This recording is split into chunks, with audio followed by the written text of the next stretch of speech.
Ready Check Radio.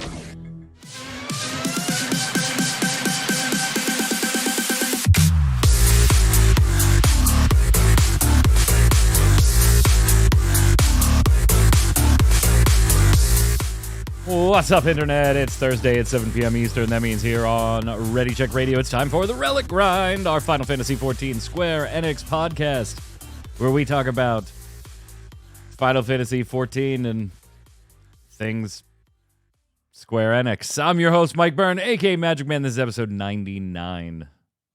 Next week will be the big 100. We'll hit triple digits here, and that's all because of you. Thank you so much. If you're watching on YouTube, listening on Audible, Spotify, any of those platforms, thank you so much. We appreciate it. Give it a thumbs up, a like, a good review. Throw your comments in there. Everything you got to do to feed the algorithm. And most importantly, if you like what we do, tell a friend, whether it's this show, Gaming Gumbo, any of our streams.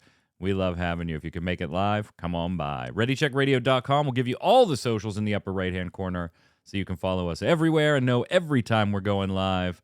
Let's talk about some Final Fantasy and Square Enix stuff with Mr. Chris Montoya, a.k.a. Tarkoth. What's up, sir?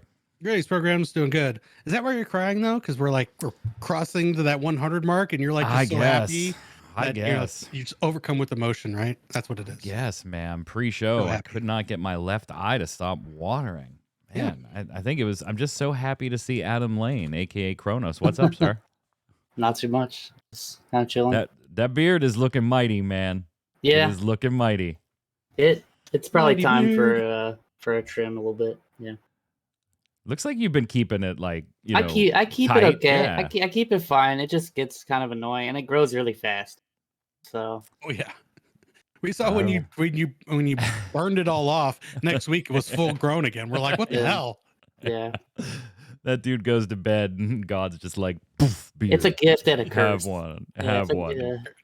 Have a beard. Have a beard. Chat joining us live to give their opinion on things we're talking about. So let's start with some Final Fantasy XIV stuff. We also brought back a topic that we skipped in a previous show a few weeks ago because we were running short on time that I know Kronos definitely wanted to get back to.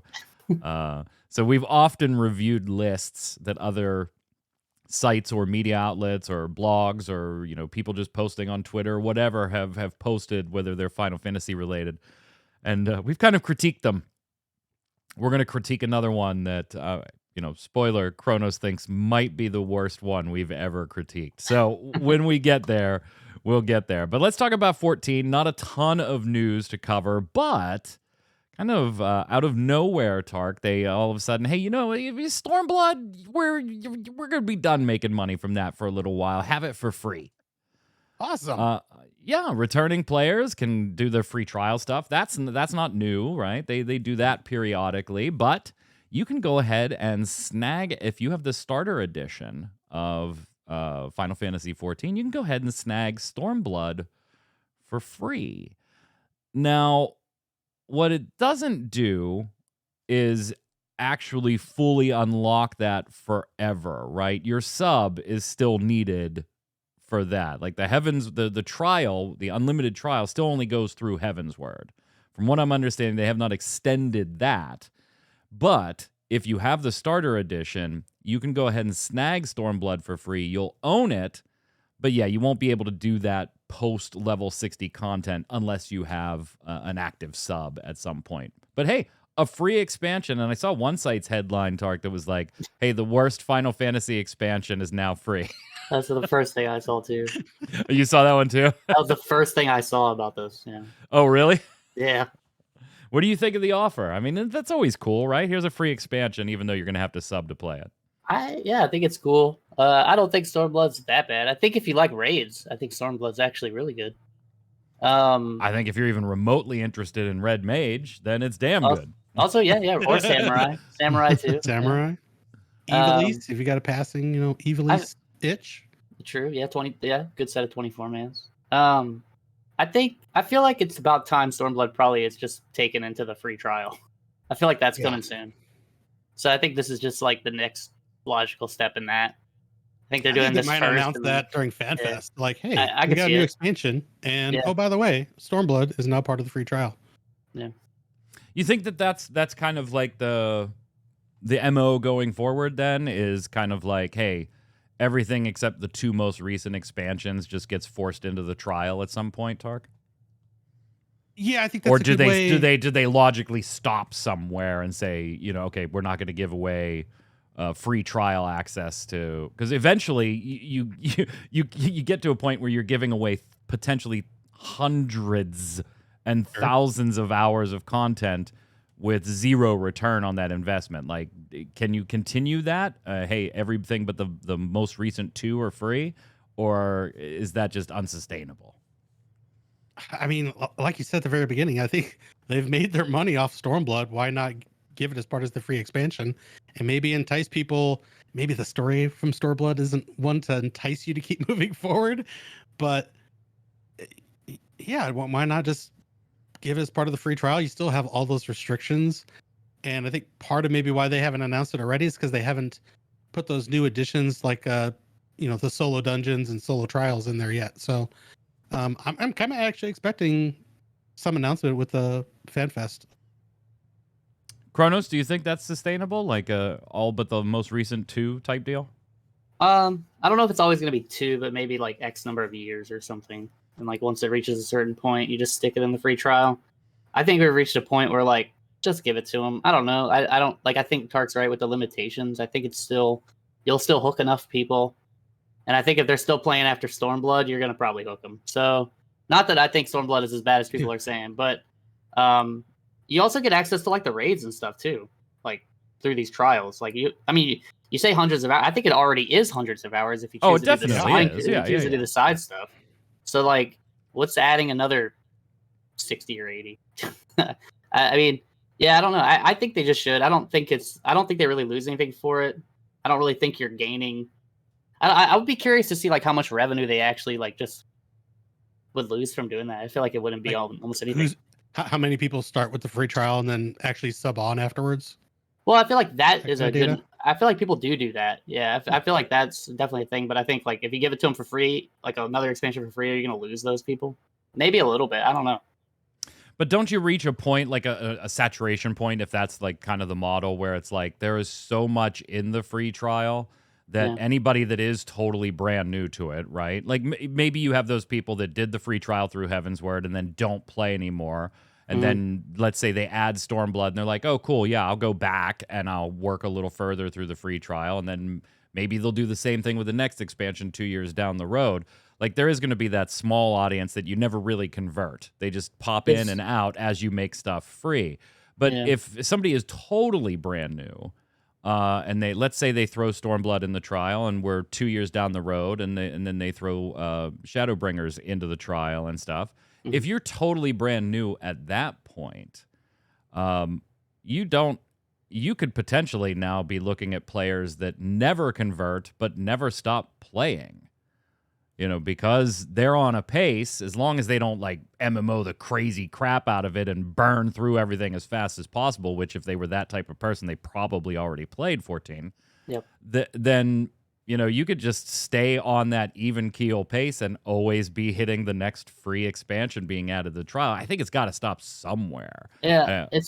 But then weird. you look at games like EverQuest that they do that. It's not exactly on like a consistent schedule. Sure. But you'll get a random things that says, okay, gang, now free all the way up to this expansion. Yeah. And there might be 2 or 3 or whatever, 4 left over that you still have to pay for to get. It's a game that also has 20 plus expansions at this point. But they do kind of like drop lumps and saying, hey, now you can access this expansion for free.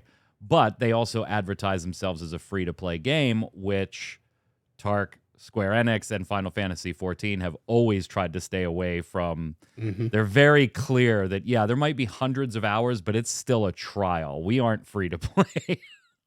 I think to take your point, like if they're going to stop somewhere, stop at Stormblood, because arguably Shadowbringers is the best expansion. And you're like, hey, this is the best expansion. If you want to experience it now you got to pay for it. So here's 3/5 of this story you're totally invested in. Now, if you actually want to see how it ends in Shadowbringers and Endwalker. I actually don't have an issue with those people existing that you're talking about, because I think it also I don't either. It makes the world I don't know. There's more people in it.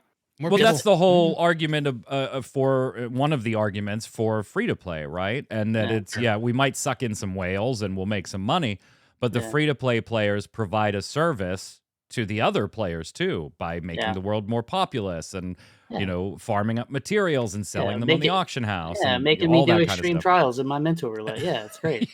Yeah. Yeah. As long as they aren't buying up my houses, because there's not enough to go around anyway. So You still haven't won a lottery. no, tried the last 2 times and they got snaked out from under me. So I'm still trying. You'll get So one. raise your hand. Discord for it now. Do you think with Stormblood being given away for free, the expansion purchase itself, obviously not the content, you'll still have to sub. Do you think there is a impending announcement that Stormblood is going to be added to the trial? Yes or no? You got to answer right now, Tark. I think I already did. I said, yeah, I think it's going to come with FanFest. Like, hey, we got the new expansion coming out. Here's a release window.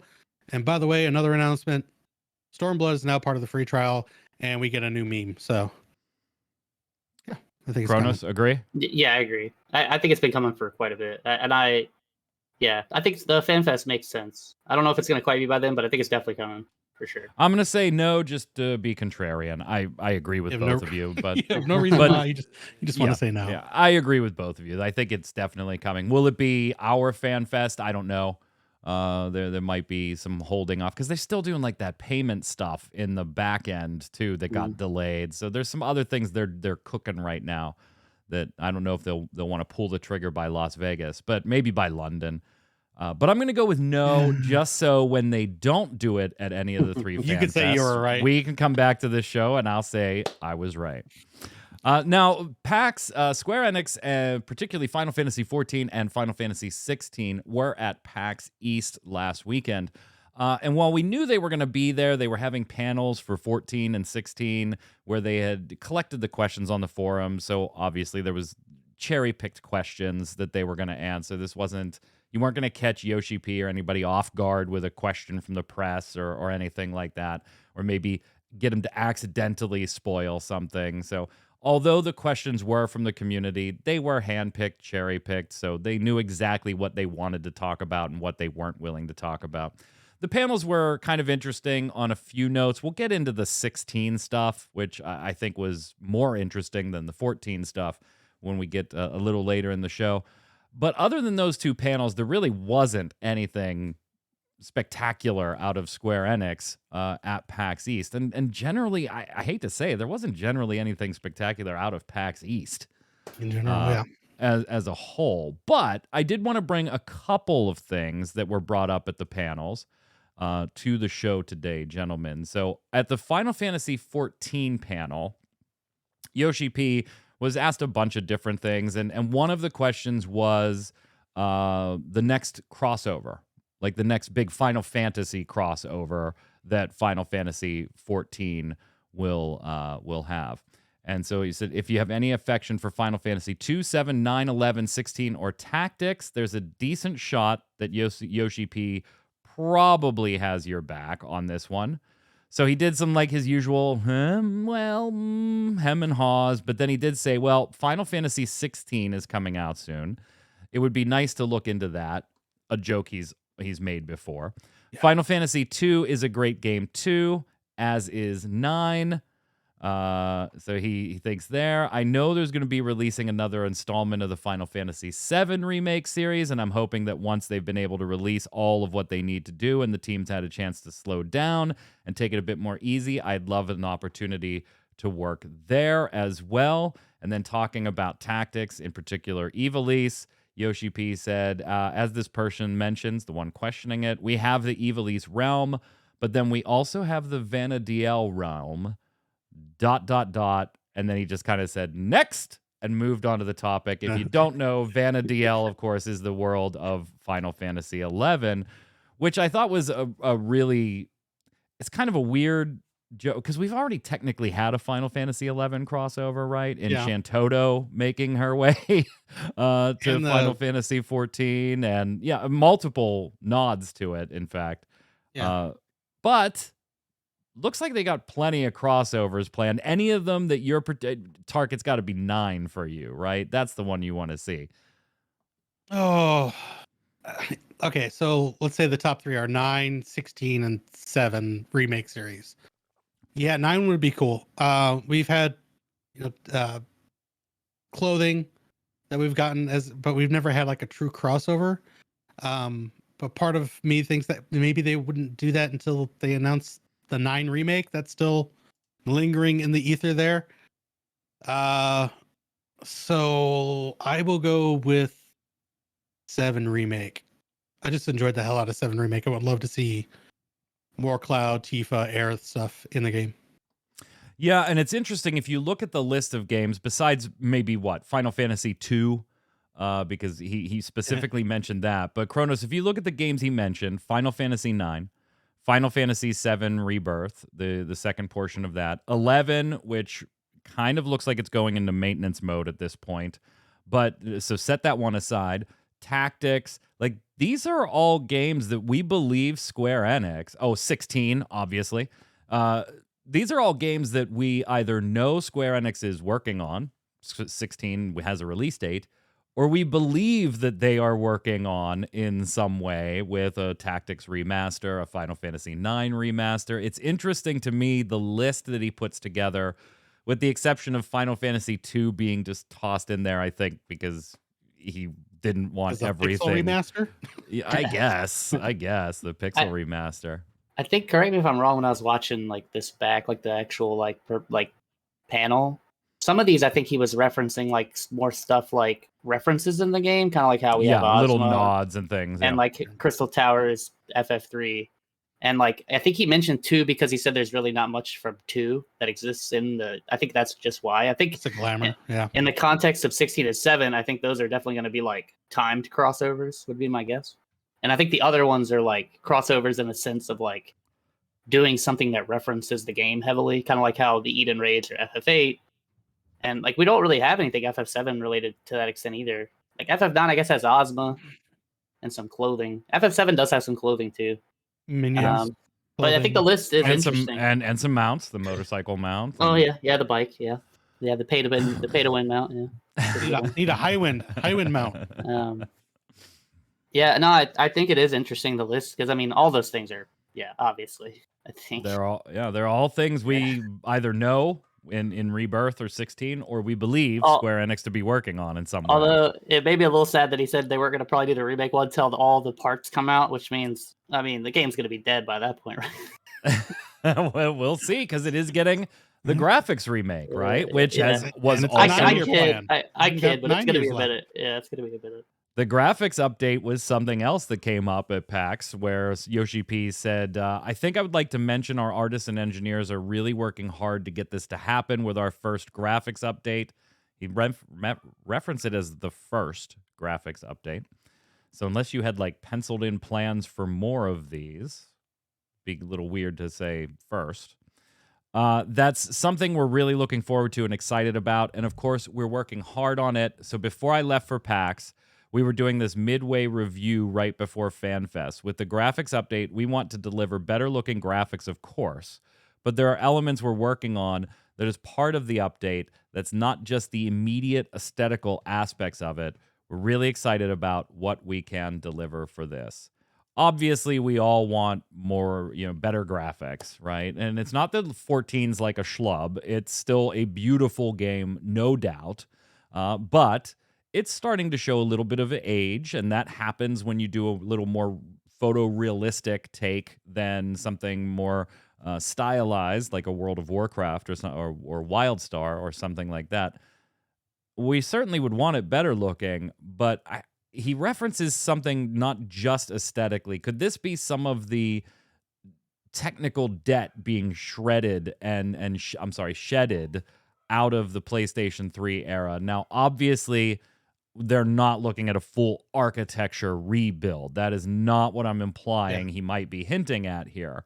But a graphics redo, a lot of that would have to have a lot of old PS3 code stripped from the system to even be possible to attain. Could that possibly be what he's kind of referencing there, Kronos, where It's not just, hey, we're going to make this a better character model or a better tree model, but there's more to it than that, even if you don't actually see everything we're doing. Yeah. I don't know. I know when they first showed a bunch of stuff off, they were talking about like how the lighting and the shadows work and stuff. That was where mine went the first thing. But if they're fixing technical debt, please, YoshiP, fix the buff limit, please. I beg you. As a dancer that's playing in Ultimate right now, I beg you, please fix the buff limit because that shit sucks. Dancers, bards, dragoons, anybody that puts out like 3 or more buffs. Remember when that was a way to abuse certain fights? I mean, yeah, it just only hinders the player now. It sucks, man. Yeah. And when you have a sage in your party and all their heals put 2 buffs on you, whatever. Rant over. Sorry. Like no, it's the reason I bring it up is like I initially kind of thought lighting and stuff like that too, Tark. But he says outside of aesthetics. Well, aesthetics would be all of that: the look of the character models, the lighting, the rain effects, the weather effects, the animations. Like that is all of the aesthetics.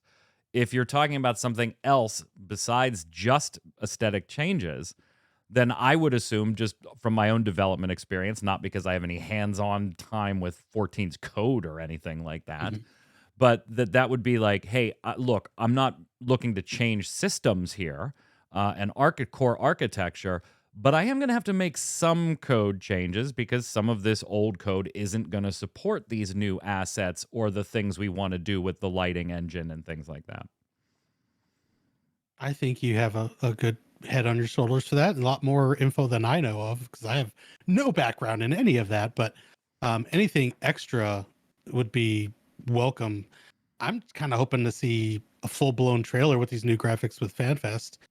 Kind of expect that with an expansion launch and this being part of it. So, yeah, I'm not sure what else they would do for that. But anything to make the health of the game for the long run, bring it on. Finally, from PAX East, additional questions asked about the Heart of Sabbac, what powers the Ultima weapon, basically. Because that kind of like came into the story, and then that was it. It was just gone, and it was like, oh, okay. And so somebody did ask about that, like, are we gonna see that again in the game, in the story, or play a part somewhere? And he said, we might not delve 100% into it, but we do anticipate having some narrative that involves discussion of the Heart of Sabbac. I'm not going to say what in particular, but just look forward to it. That is very carefully worded. I think it's really obvious. I think if you play the raids. Yeah. I guess what I'm saying is this question I felt like was pretty, like I expected this. And like, if you want the answer to this question, my advice is play the raid in 0.4, and I guarantee you'll get your answer. I would bet money on it. The way he words it though is it's basically like we're gonna have some narrative that involves discussion of it, which kind of the way that's worded is like one character is going to say it. Like La Habrea is gonna say it. La Habrea is gonna say it. Yeah. Okay, you think it's part of Pandemonium? Okay, 100%. Oh yeah, because somehow it has to come around between, like, it's gonna have something to do with La Habrea and Athena and Ericthonius. Because they're gonna have to it has to be created at some point. Yeah, they have to close the loop of the story here. Yeah, so I think I wouldn't be surprised if like the last boss has the Heart of Sabbac in some form. Yeah. Interesting. Okay. Yep, just a neat little lore reference. We do have the live letter very early tomorrow morning. Obviously, we'll have the full summation from Q over on MMO Bomb for those of you that aren't going to stay up and don't want to sit there and watch the whole thing. We'll break it down for you like we always do. What do we expect from it, gentlemen? This is going to focus predominantly on 6.4. Some of the things that we know, or at least were previously referenced as being possible 6.4 items. The trust system for Stormblood. So to your thing earlier, Tark and Kronos, maybe waiting to announce that it's going to be part of the free trial until this portion is all in there and you could do it solo like you can Heavensward. We know Criterion's Dungeons 2 and 3 are coming in 6.4 and 6.5, or at least that's the original roadmap plan from way back when. So we'll probably see at least one Criterion dungeon. additional areas for island sanctuaries. Now, again, that was listed as a 6.4, 6.5 thing, so we don't know if it's going to be in 6.4 or its .x series, or if it'll actually be in 6.5. What do you think? Obviously, the new dungeon will get the rest of the final portion of the trial. What are you expecting out of 6.4, Chronos? And what do you want to see talked about most tomorrow? I just want the raid. It's always the raid. But other than the raid, I want to see more of the Criterion stuff. Honestly, like I feel like that's the area they need to improve upon the most, because I feel like while it still was pretty cool and fun to do, and it just didn't, like, no one's doing it now. No one's doing Criterion. Well, you'd say that, but there is one person on this panel that's still doing it, because I cannot for the life of me get the second fucking minion to drop. Oh, that's cannot for the life of me get the second. Okay, let me rephrase. There's not anybody in Party Finder really doing it. Oh, like, yeah, I know. I'm just doing it solo, farming the minions. So. Yeah, that's fair.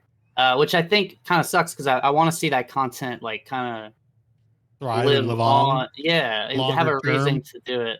So I really am interested. If you think back, we all kind of agreed that they hit a triple with it, right? It wasn't a clear home run, but we liked this first outing, and we wanted to see improvement on it. So I'm kind of with you that, let's see some improvement there. Yeah. I kind of thought that they should put it in like a weekly thing for, kind of like Unreal. Like if you do it weekly, and you get some currency with it, and over time, that gives some long term. Yeah, you're running it over and over again, but it gives a little bit more meat to it. I mean, once you're done with it, and you got what you wanted, you're done. So it's like, Is it in Wondrous Tales at all? I can't recall if I've ever seen it in there. It's not, because it's in a separate. Duty. It's in a separate, like, its own duty finder. It's not in the. I mean, the variant could join the. But even the variant has its own finder. Mm-hmm. Like when you queue up, you don't queue up in DF. So I guess what I'm saying is everything in the Wondrous Tales is DFable. Everything in that book that can appear, you can do in the duty finder. So maybe they put it in the future. I think they should. At least the variant portions, I think they should. I think put the variant in there. And... I really still think they should drop Savage Gear. I think they should just give smaller parties of people an outlet to get the Savage Gear. I agree. Honestly. And it would give a reason for like Savage people that want to like gear up other classes, just another reason to do it. But and it would have a separate lockout, so your alternate classes would have a little bit of a way to grab a piece or two while your main is getting some stuff. I agree. And we do expect to hear at some point gearing changes, and we don't know how heavy those will be and in what way they'll take. Maybe we're literally talking right now about what they're intending, but we do expect gearing changes to be rearing their heads sometime in 6.4, 6.5, or even with the launch of 7.0. What do you want out of the live letter tomorrow, Tark? What are you looking forward to the most? What do you want to see them talk about? What do you hope is in 6.4? Honestly, I don't expect anything groundbreaking, considering we're near the end of the expansion. So I'm just, we're going to see the raid, get their name, maybe some screenshots, extreme trial, question mark, because they're not going to tell us what it is. Although we all pretty much know it's Golbez, right? I mean, it's got to be Golbez. It pretty much has to be. Or Shadow Dragon as Daja. We refer to her as Bone Dragon. Well, isn't she Shadow Dragon in 4? I could have sworn she's Shadow Dragon. Yeah, Bone Dragon. Oh, you're thinking of the wrong Final Fantasy. Anyways, Island Sanctuary. This should be the patch where we get a major update. So hopefully a little bit on that. But I know that they're going to have another live letter, so they're not going to give us a lot, though. So, and there's nothing, groundbreaking. Anything groundbreaking, they would have already announced it, and it's already part of the game, and now it's just iterating on it. So, gents, I'm honestly worried about 6.4 a little more than I was with 6.3 as far as how fast I'm just going to be done with it. Yeah. Like 6.3, I still occasionally have been dabbling in the deep dungeon stuff a little bit, just kind of poking my nose around, not really like trying to aggressively solo it or clear it or whatever. But I have dabbled in it. I have the mount and the minion from the Loperitz dailies. You know, I'm working on just polishing off the max rank right now. So it's like that's literally just a chore for me to go and finish it to get to sworn status. But like this one, while I'm sure I'm gonna love the raid, yeah, I don't anticipate it taking me longer than a day and a half to get through all the content and the regular version of the raid. Which then just leaves what? Savage, which generally doesn't take nearly as long as Ultimates take. You're still working on Ultimates right now from the last patch, and that's a good thing. Yeah. That it's the content's engaging and challenging. You want to do it more, but you still haven't beaten it. You're not going to get that out of the Savage. You already know that you're not going to get that out of the Savage. Yeah. So I think 6.4, I might be a little more concerned about how long by the time I'm done with the content am I going to be waiting for 6.5 than I was with 6.3 into 6.4. I mean, I'll still be subbed, but Tark, to something you said last week, I think, or the week before, there is definitely that in the back of my head, like, do I really need to spend $15 on that this month? I don't know. Yeah, it's And that's as a fan, somebody that loves Yeah. it, right? I'm not even bashing it.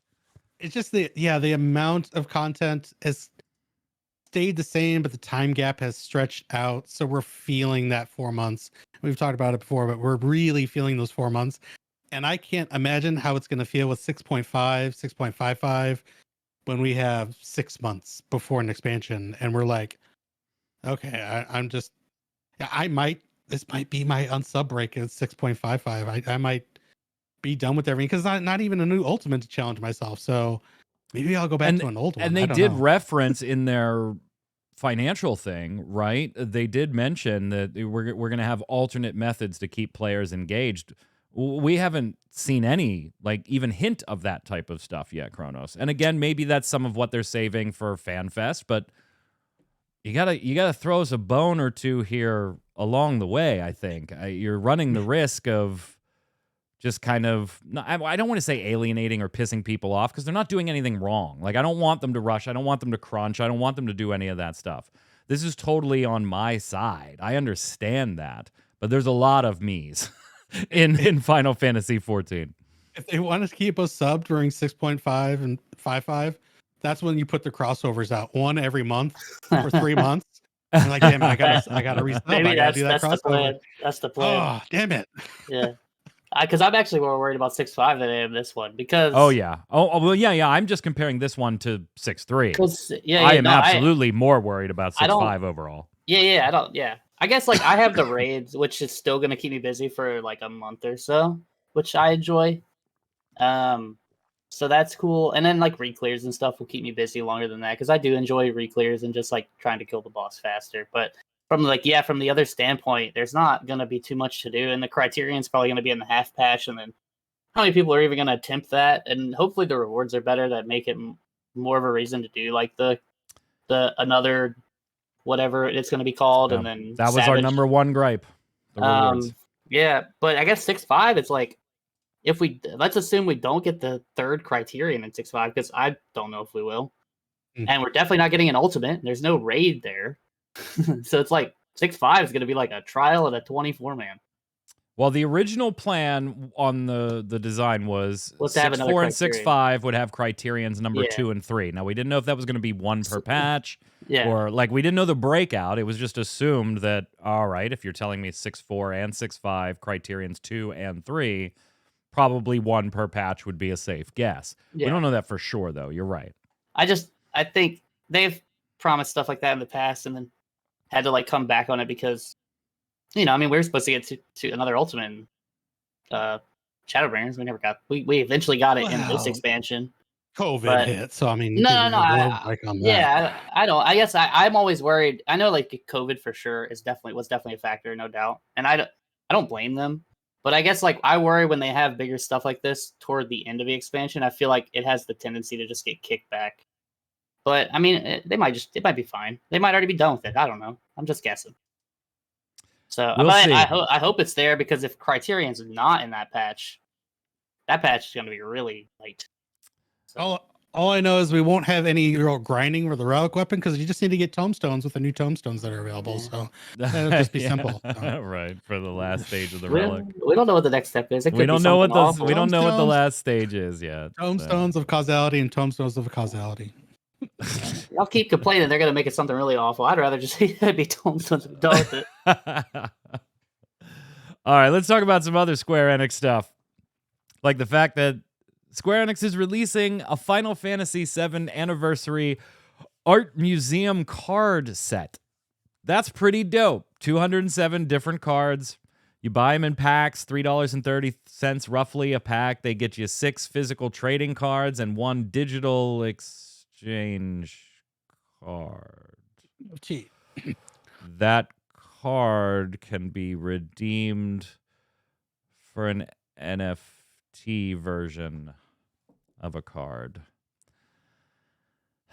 And it's possible to get any one of the 207 physical cards as an NFT. So this It's is coming, like folks. an NFT inside a loot box, right? Like, how awful. Like, if you could think of what is the worst thing you could do monetization-wise. Wait, it's like an NFT in a loot box, right? If you get a digital kinda. card that can open up an NFT version of any one of the 207 physical cards, and in the pack that is already random that you bought, it's the digital card itself is random. Oof. Anyway, yeah. If you want Final Fantasy VII NFT cards, there you go. $3.30 for a pack. Try and collect them all if you want. They are not interchangeable. You cannot trade them. There is no marketplace to buy them or sell them on yet. So it's even a bad NFT if there was a good NFT. You'll have to create an engine wallet. There's no upper limit to the number of NFT cards you can redeem, but as of right now, they can't be transferred or resold to anyone else. So you literally have a picture of your card, and that's it. You can't do anything with this. By the way, it does have the usual disclaimer that if engine services ever terminate, it's possible you won't be able to view or use the digital card in the future. Like, as if implementing NFTs, Kronos, wasn't bad enough. This is horrible implementation of NFTs. I mean, well, look, we know Square doesn't have anything with trading cards that are related, so this is like their first outing for trading right, cards. yeah, oh yeah, you're right. Yeah, you're right. yeah, Well, I mean, this yeah. is just the precursor for that coming into TCG, right? You're gonna have your little booster pack, and one of them will always be a digital card. You're losing one card. That would be the fastest / abandon from my side ever. And I'm somebody that pulled the Chase Yuffie from last set and Cloud. I pulled Cloud 2 days ago, Kronos. Oh, nice. Full art, from right? this One, set. right? Yeah, the full art special autographed ones. Oh, so They're good. like 1 every 4 to 6 master case.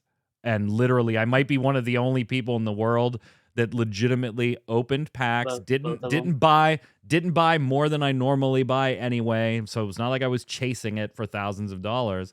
Bought my stuff, opened them, and sure enough, got them both. They left to get graded by PSA yesterday.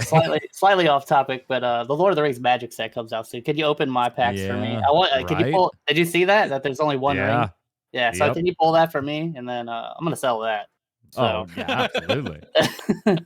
So there's some terrible NFT news for you. Some terrible NFT news.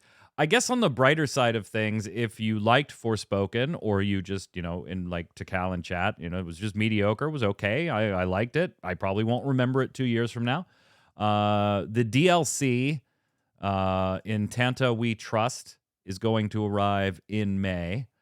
And I have a feeling, like I put in the show notes, that the only reason we're actually seeing this at this point is because they're kind of contractually obligated to do it because it was sold as part of one of the pre-order bundles.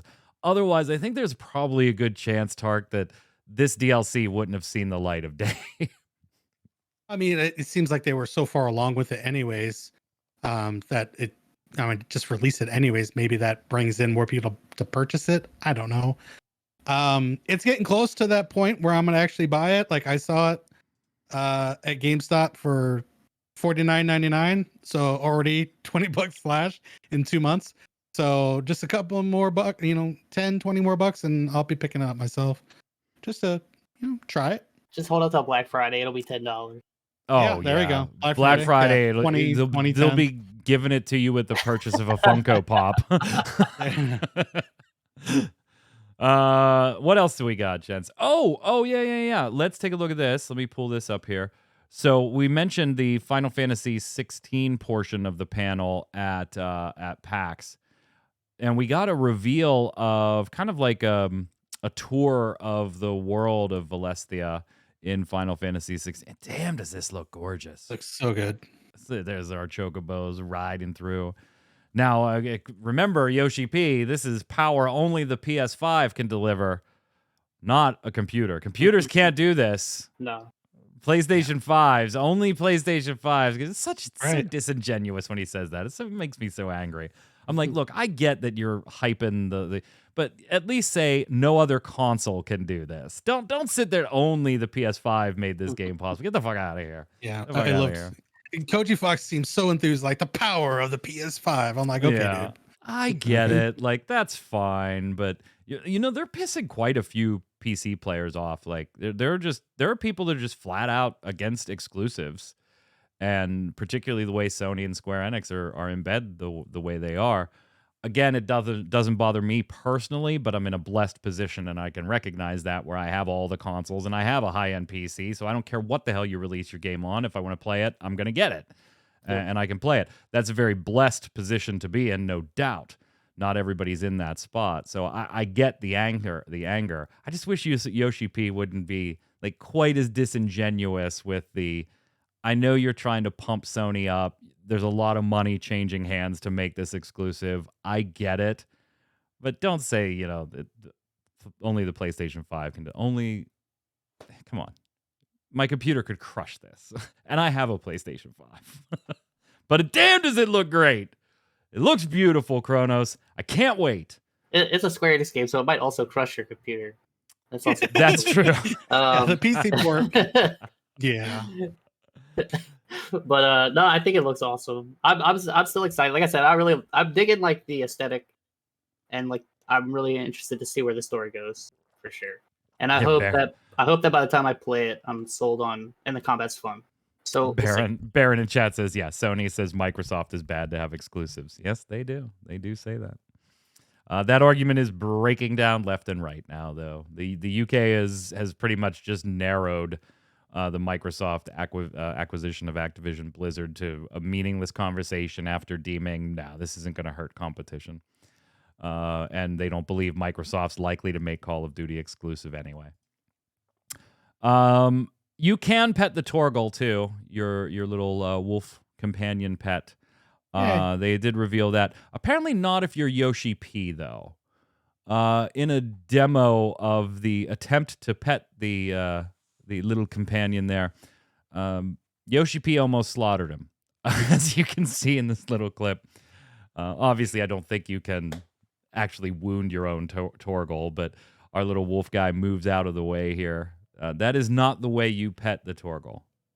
That is not the way you pet the Torgal. This comes to you via the power of the PS5. Yeah.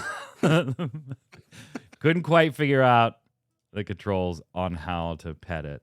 And if only there was a button thing right there that told you what button to press. Right. Right. Speaking of the Torgal, if you didn't notice this, I think I noticed this, but I don't know if I ever talked to either of you about it, because we really didn't talk about the dogs or any of the other stuff in Final Fantasy XVI. And I didn't know this was done intentionally, so I wouldn't have thought about it. Clive, Torgal, the dog companion of Clive, is named after a major character in The Last Remnant, which was back in 2009, Hiroshi Takai. Makes sense. And it's purposely done as an homage to that game, which is super cool. I like that. I'm a big fan of The Last Remnant. It wasn't great. No, it wasn't great, but I enjoyed it. Yeah, it was a good time. It's one of those Forspokens for me. I enjoyed playing that, and I probably won't remember most of the story beats 2 years later. You forget about it until things like this come up. You're like, oh yeah, that game. Yeah. Oh yeah, that one. I thought it was interesting with its squad-based army RPG kind of vibe. It wasn't pulled off all that great, but it was interesting. It was. So one of the more controversial pieces of content in Final Fantasy XVI has been the QuickTime events. Now, previously, we had comments about, hey, we have some long cutscenes and we wanted people to be engaged. That's why we put them in there. Well, that comment previously has kind of come back full circle, and it was again discussed at PAX East about QuickTime events and their inclusion. And try as he might, YoshiP probably gave the worst answer possible on this one. Because remember, he's trying to justify why there's QTEs in the game when QuickTime events, QTEs, aren't generally liked by most gamers. They feel like pointless filler because they usually are. And so he says that they use the QuickTime events to give the transitions between each boss's various stages a dynamic feel. But they, YoshiP and Hiroshi Takai, really enjoy QuickTime. They don't really enjoy QuickTime events that are overly long or complex. So, to keep things accessible, the QTEs in Final Fantasy XVI were simplified. You're going to hit one of 3 buttons. You're going to attack with the square button, evade with the R1, or clash, where you just mash the square button. So it's really only 2 buttons, one of which just you press differently. Press it once or bash. And the QTEs can never result in a game over, something we also heard in a previous interview where, hey, maybe fail that one because we do have different paths that happen. So the timing windows are very generous. It's a 3-button QTE with no failure consequences. And YoshiP jokingly said they're more like slow time events. Which, Tark, I don't think that's ever been described worse. When somebody says, why do you need QuickTime events in your game? And this is your answer. This is a feature that does not need to be in the game. A feature that's not a feature. It's just, why is this here? For us to be engaged with the cinematic? Like, shouldn't the cinematic hold on its own to grip you and be like, oh my God, this is so amazing. Why do we need to be involved with it in this lame, half-assed way? I don't understand. And it's not like Final Fantasy hasn't done QuickTime events in the past. Like, there's mini games for 7, 9, had one at the very beginning, limit breaks in 10. So they've done QuickTime events in the past. I'm not understanding why they're going this path. This makes absolutely no sense. Yeah, and they kind of... Go ahead, sorry. I was going to say that I think having fails is like key to a QuickTime event. Like, what happens when you fail? Even in 14, it's pretty easy QuickTime events. Just smash any button, all the buttons. But if you fail, you don't grab onto Shinryu's tail and you die. So like, I don't understand it. It's there's something to be said, Chronos, for like they've said they're only using this in like the boss fight transition sequences. Mm-hmm. There's something to be said that like those sequences shouldn't be all that long to begin with. Yes, the game's going to have long cutscenes. We know that, but they're specifically saying that they use these in boss fight transitions, which to me generally wouldn't be too long of a quote unquote cutscene. If you need to like jam these half-assed slow time events that can't be failed or can be failed but don't have a meaningful consequence besides maybe giving you a different line of dialogue in the phase change or something small like that, then isn't the argument maybe your transition isn't interesting enough that you need to use these little half-assed attempts to keep me engaged with it? Yeah, I think both of y'all are kind of saying the same point, which I do agree with. That like, if you want to keep people engaged, just make the cutscene engaging, and you won't have the problem, right? Like, I don't know. I've never complained watching a good movie. Like Yeah, I'm not sitting here never watching Lord of the Rings and being like, man, I really wish I could press the X button right now. Yeah, Like, I really wish I could sit here and do something, or Um, Frodo gets it. well, but As like Legolas is fighting, I need a QTE so he draws his bow properly. that being said, I don't hate QTEs that much. Like, I don't know. I really enjoyed like Shenmue back in the day, and that's a QTE fest of Oh a yeah, game. Mhm. So like I don't know, they're kind of fun in certain ways, but they're not overly exciting. They're not like, if that's a selling point of your game, it's typically not a good look. But so I'll wait to judge it until I see what they are exactly. But if they're just cutscenes hitting the square button in R1, that sounds kind of boring. And yeah, I guess if there's like really no failure to them, if it's just like, oh, something slightly different happens, that's just gonna be like, okay, so I'm just gonna fail this to watch a different cutscene or something. I don't know if I really like that. yeah. But like, I don't hate them, but I'm also not gonna sit here and like stand on a podium in support of them. I guess so. Yeah, it'll be interesting to see how they're actually implemented. Doc Holliday saying it's supposed to slow down the action so it becomes more immersive and the action looks better. And if it actually works that way and is interesting because of it, I'll fully say, hey, I was wrong about those slow time events. But the way he described them, I will not turn around and say that this description is okay. This is the worst description you could ever give when somebody's like, hey, justify those QTEs. And you're like, okay, hear me out. Hear me out. Listen to this. Listen They're to not this, guys. QTs. They're I will say, SQs. I hate the ones in 14. They're like never interesting to Yeah. me. No. If you, unlike any of us, were able and up at whatever o'clock in the frickin' morning when Square Enix decided to just drop the Pixel Remaster collector bundles onto the store, and you were able to pre-order one, the physical version on the PlayStation 4 is going to be charged to your account on March 31st if you're in Europe and April 5th if you're in North America. Why am I bringing this up? Because it's not normally Square Enix's store policy to be charging you without even giving you a release date. That's right. There is still no official release date for this besides spring 2023. Now, by the fact that they're taking payments, you can probably assume it's pretty soon. But normally, when you pre-order from the Square Enix store, if you don't opt to just debit or charge it immediately, which you certainly can do, you'll get an email notification usually about a week or a week and a half before the product's going to ship saying, hey, we're getting ready to ship. We're taking your charge now. Now people are just being charged without a release date. So please look forward to it. I was upset because I found out that there were additional shipments that were available for sale. Honestly, I think that's why. No word went out to anybody. They're just, at least now there's a wait list, but with Square Enix store and wait lists, like it might as well just be. I think that's forever. why they're doing it for this one. Do you get to watch your little guy walking through a queue in the waitlist? Yeah. I think they want the charges to go through right now. That way, if somebody backs out, they can reach out to the next on the wait list and get. I don't think they want any of this stock left. They don't want any part of having any of this physical stock left. All right, Shame. last piece here. Destructoid, and this was like 2 weeks ago by Chris Penwell over at Destructoid, put up a list that we wanted to bring to a show. It was a full show that day. We cut it. But I promised Kronos that we would get back to it.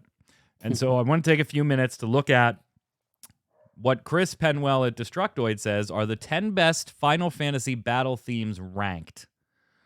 And I'm some of these you may not know by name if you're not like intimately familiar with the music. I am. I play a lot of it on the piano, so that's fine. But for some of them, I might like hit play on the YouTube video and give you just a couple of seconds, because as soon as you hear the beginning, you'll go, okay, I know that one. I know that one, you know? Yeah. Because it's important here that you know what battle tunes we're talking about.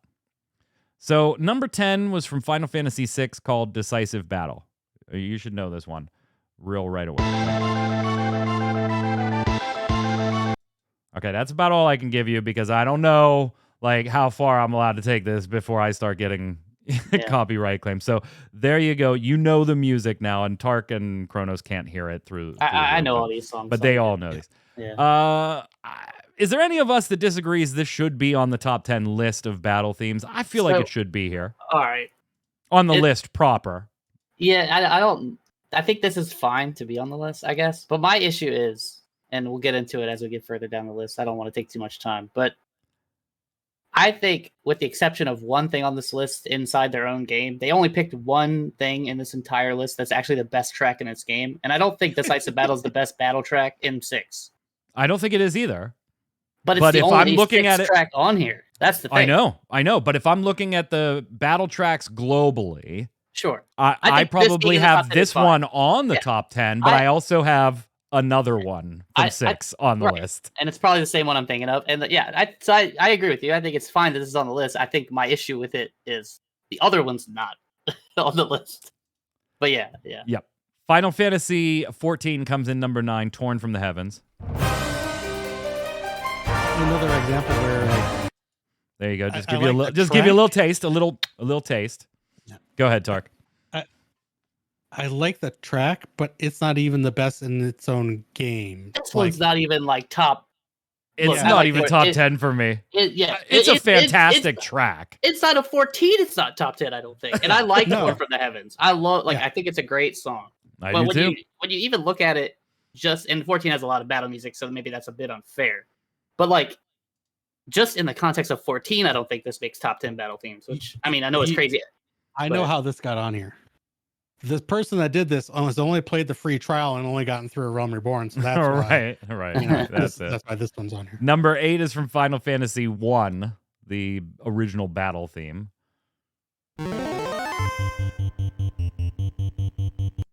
Yeah, you know that one. And as iconic as I will absolutely give that music, it has no fucking business being on this list. No. Nope. This is straight nostalgia. This is straight nostalgia. Yeah. But the thing is, he doesn't say that. I would at least give him all right, at least he recognizes it. In the description, it says, all great series have their beginnings, and Final Fantasy I made an impression from the very start. The melody is as intense as it can get on an 8-bit system, and the flow of the piece is sublime. You'll hear how great this composition is if you check out the World of Final Fantasy's interpretation of the track. It truly gives the original piece justice with a rocky interpretation and a lovely strings through line. There is no, okay, hey, this is a nod to whatever. Final Fantasy X battle theme comes in number 7. I'm going to play on this just for a second, although you probably know which one I'm talking about. That one right there. I feel like this would be in my top 10. I think that's also fine. But again. But it's not the only Final Fantasy X. Yeah, that's the thing. It's I don't disagree. I think this is a really good one. I think there's a better battle theme in its own game that's not on the list. Yep. Takal says that this one should be number 2 from Final Fantasy X. And if that's where you want to put it on your list, I'm fine with that. But there is another Final Fantasy X battle track that absolutely should be on this list. I wonder if our list looks the same. I actually want to know if our we have the same taste in just about everything Final Fantasy related. Yeah. Here's my problem with this list is some of these games that they pulled from are just straight battle themes, where some are specialized boss fights that they're picking out. And I don't understand the reasoning. If you're gonna do battle themes, do it for one specific what's the best boss battle theme? What's the best mid boss? Yeah, I guess general would be better. Yeah. If this was general battle themes, I think the start of this list would be fine. But because we know they're including boss themes, that changes the game for me. Yeah, I agree. Because when you know general battle themes, Torn for the Heavens probably is up there, right? Yeah. And then obviously, Decisive Battle's a boss theme, but the other ones are 100% probably on there. But because they've included boss fights, that makes this list kind of bad to me. Number 6 is Final Fantasy V's Clash on the Big Bridge. To me, here I'll give you a little. And absolutely, this song makes top 10 for me. I think it's on most people's top 10. Yeah, Gilgi and the Big Bridge. It's always going to make the battle theme list for me, Tark. Absolutely. Number 5 is Final Fantasy XV, Stand Your Ground. If you watch any Final Fantasy TCG videos on the YouTube channel here for Ready Check Radio, you know that Stand Your Ground is the intro sequence theme. I very much love that track. I'm fully willing to say that it may not be in your top 10, but it is in mine. It would fair. make mine, but I can a great recognize that it's probably going to be low in mine, and means for other people it's going to miss the top 10 by a few spots. It's like an 8, 9, 10 for me.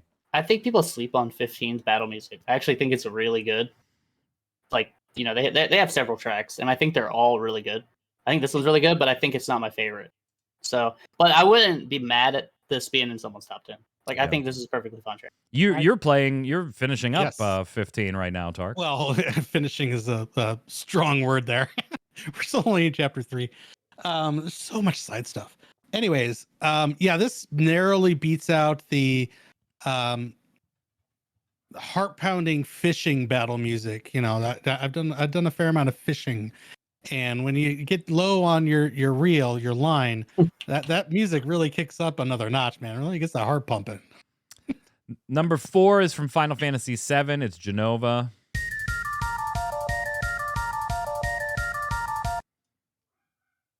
Again, I don't have a problem with it being on the list. No. I do like the track. It's probably a little lower than 4 for me. Yeah, I think it's good, but it's if I'm talking about battle themes, but I got to admit, it's probably there, top 10. Oh yeah, man. Go ahead, Carlos. Go ahead. No, I was gonna say I wouldn't be mad at anybody if this is anybody's top 10. I think it's fine. I think it's outshone by its remake brethren, Genova Quickening. I actually agree with that too. I agree with that, which is what makes this positioning on the list very weird for me. Yeah. Because if number 1 wasn't what number 1 is, I would have assumed remakes were not options for the list. That's fair. Yeah. So I'm not sure why the remake version of this song was not picked. I'm because it's unequivocally better. Yeah. Number 3 is Final Fantasy XIII's Blinded by Light.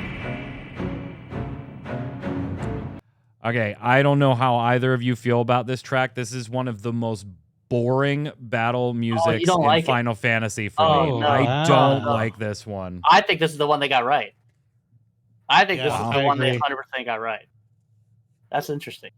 I love Blended by Light. It's not in my top 10. It's going to be in the top 20, but it's not in my top 10. Personally, if this was discounting boss music, like if boss music did not count, this would be number 1. Chat's asking the question too. Hold on. Are boss themes on this list too, or just overworld battles? That's my problem. The with list this list apparently has all of them. Yeah, Battle at the Big Bridge is a boss theme. Decisive Battle is a boss theme. Yep. Genova is a boss theme. Number 2, Final Fantasy VII's One Winged Angel. I don't think I need to play any of this, but you know what? It pays me to say this because I love Final Fantasy VII. This song's overrated. I love Final Fantasy VII. This song's overrated, but. Again, I wouldn't be mad if anybody was like, "This is my favorite song. It's in my top 10." But personally, and Final Fantasy VII is like one of my favorite games ever, maybe my favorite game ever, and I think this song's overrated. So that gives you the 9 of the top 10. Final Fantasy VI's Decisive Battle, 14's Torn from the Heavens, Final Fantasy I's Battle Theme, Final Fantasy X's Battle Theme, 5's Clash on the Big Bridge, 15's Stand Your Ground, 7's Genova, 13's Blinded by Light, and 7's One Winged Angel. So what do you think the number 1 battle theme in Final Fantasy is? Now that you know this list can basically say anything you're fighting, it's music. Oh my goodness. I'll give you a second. It'd be hard to pick the game must first. Be to count from chat saying it must be from 10. No, I said there isn't another 10 on the list. Yeah, they only picked 1 from each. The music except for one game, they picked 1 from. Well, technically, yeah. Yeah.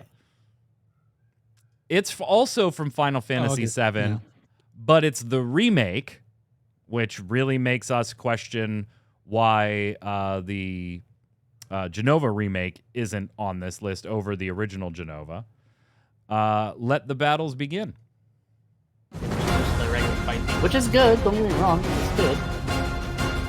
But there's so much That better track, version. that track is always going to be in my top 10. Not just because I think it's a great track, but because there's just a ton of nostalgia in that track for me, right? Yeah, First time sure. booting up, and I know this is the remakes version, but just that track in general. Oh, yeah. Booting up Final Fantasy VII for the first time on the PlayStation 1, just being mind fucked by that game at the time when it came out. It just incredible.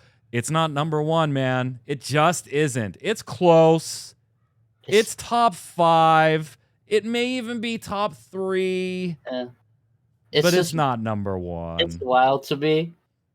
There's some snubs, like no Final Fantasy Big VIII time. is insane. Yeah. Final Fantasy VIII Nothing from 8. has like such good music, especially battle music. So it's like nutty to me. 9 not being on the list. It's like I'm not saying 9 would be personally. I don't know if there'd be a 9 track in my top 10. I love 9 and all of its battle tracks, but I agree. I think it's hard to put 9 on this list. Yeah, like Hunter's Chance is like the only one I can think of that might make it. And then you look at 10. Go ahead, Dark. Go ahead. And all of those would still be over Final Fantasy's 1. It's like, oh yeah, absolutely. Yeah, and then like no Seymour track, which Seymour. Oh, which hurts. No Dancing Mad, which I think is far. Again, That's I love nuts. Final Fantasy. I love Final Fantasy VII, but Dancing Mad is so much better than One Winged Angel, I think. And that's coming. How is Dancing Mad nowhere on this list? How is this track not on there? Final Fantasy XI's boss music. Yeah, I can't speak to 11 to be fair. But I can't. Yeah, 11's where I'm just gonna be naive. So like 11 wouldn't make my list just because I didn't really play it, and so I don't listen to a lot of the tracks. I'm aware of like some of the. Actually, most of like the field music is the stuff I've heard just through like other means, like going to concerts and stuff.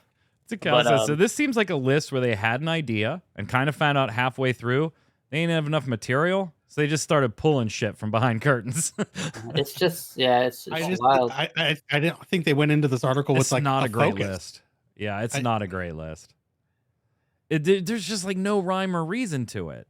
Like you can't say this is going to be a battle themes list and then include boss tracks. And a 2-second Google search of all the other sites that have done all of these lists before you would know, oh, okay, so clearly Final Fantasy, when you're posting about this, there's a difference between boss and battle musics. Like, you can find battle music lists and boss like, I don't get it. It's just not a great list. That doesn't mean that I have anything against the author. I don't know him personally, and it's cute, and it's talking about stuff we all love, and maybe that's their legitimate order, too, and great. Yeah. I just think there should have been some more rules laid down at minimum here. At minimum. Yeah, I agree. 7 remake, man. Airbuster, Hell House. There should have been some more rules, is all I'm saying. Let's go over to love it or leave it. Just give me some more rules.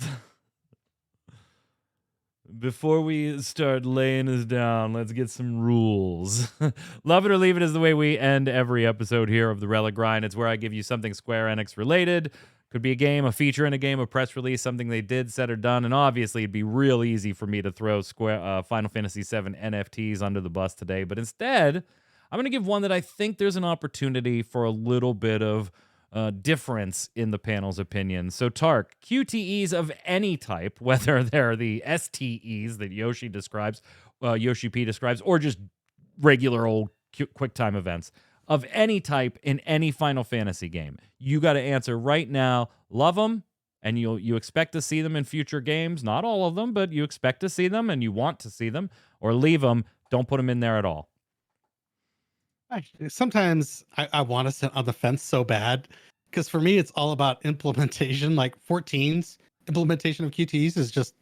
It's just we are not about subtlety and nuance here on the Relic Grind. You take the implementation in like 10 with some of the limit breaks like Bushido or Lulu, like to me they enhance those limit breaks so you're actually doing something with them. So it's all about implementation. So with how it currently is now, Square has not had a good track record of implementation. So I'm going to leave it. Tark, on this show here, you take the good, you take the bad, you take them both, and there you had the facts of life. That's the facts of life. Kronos, what do you think? Love them or leave them? QTEs and Final Fantasy games. This is weird too, because I really want a FFVII also, but because like again, I don't hate them, but I've never been particularly blown away. But I've never been like, man, really glad that QTE was in the game. I do agree with Tark though that like there have been implementations that are like somewhat fun. Final Fantasy VIII had some too, where you like feel like you're kind of hitting the button as the attack hits and stuff, and it gives you extra damage. But I don't know if I've ever really been like, man, I'm really glad that's in this game. So I'm also gonna say leave it, just for the fact of like, even if it's designed well, I don't think it's gonna be like blow me away. And so I just don't care that they're there. So I'm gonna say leave it. Well, I mean, I gave Tark the Facts of Life reference. So for you, Kronos, I have Charles in charge of our days and our nights. Charles in charge of our wrongs and our rights. And I sing, I want Charles in charge of me. I'm going to go leave it. I thought one of you might take love them just because you don't want them totally gone, not because you're all pumped up about them, but you don't want them. I got to leave them too. We'll go with Doc Holliday in chat, who gave us the love them. Takal agreeing with us saying leave them as well. So Doc Holliday says love them. Put more QTEs in my FF games. Just make them like God of War, like, you know, with some consequences. There you go. Yeah. Okay. You know what? Wasn't the threesome with the two women when you were Kratos in? Wasn't that a QTE? Yes. Okay, that might be the best implementation of QTE I've ever seen. I'm just gonna put that out there. And all the finishing blows you know were what? QTEs on Big Monsters. I'm going back. Doc, you and I are friends. Love them. Put QTEs in all my Final Fantasies. As long as they revolve around the dog, you sick bastard. As long as they revolve around threesome scenes, then I guess we'll go there. That's gonna do it here for the Relic Grind. It's been wonderful hanging out. Hope you've enjoyed it tonight. Chat, don't go anywhere though. Yes, I know. You're gonna be amazed. You're gonna be amazed. After the show, Faye Death is back. She's streaming. How are you, Faye? I'm good. I'm much better. Hopefully... How do you feel about QTEs? I'm with you. If yeah, buddy. There's yes, more fun threesome QTEs. That is the acceptable usage. As long as they're creative, as long as we get to do something fresh and new. Right. Well, that absolutely at the time on PS2 was fresh and new. That's for sure. What are you playing today? It's good to have you back. It is good to be back. Fairy business got a little hectic and sudden, but we're calmed down now, and I'm back. I'm excited to be back because we have a very big, heavy door in a basement we have to look behind, and it's probably terrifying. So we're back in Icewind Dale. Icewind Dale. Chat, don't go anywhere. Give us a minute or two to relabel everything, and then Faye will be right back. We, of course, will be back next week to review the live letter and everything that we can look forward to in 6.4 and any other Square Enix news that happens along the way. Hope you will join us for episode 100 next week. Kronos, where can everybody find you until then?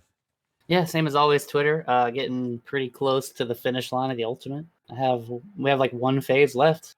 So nice. Maybe the clear. Nice. Soon. We'll see. Tark? Just Twitter, YouTube, all at Tarkoth Gaming. I'll be live early tomorrow morning with the live letter, and I'll put a recap up on YouTube.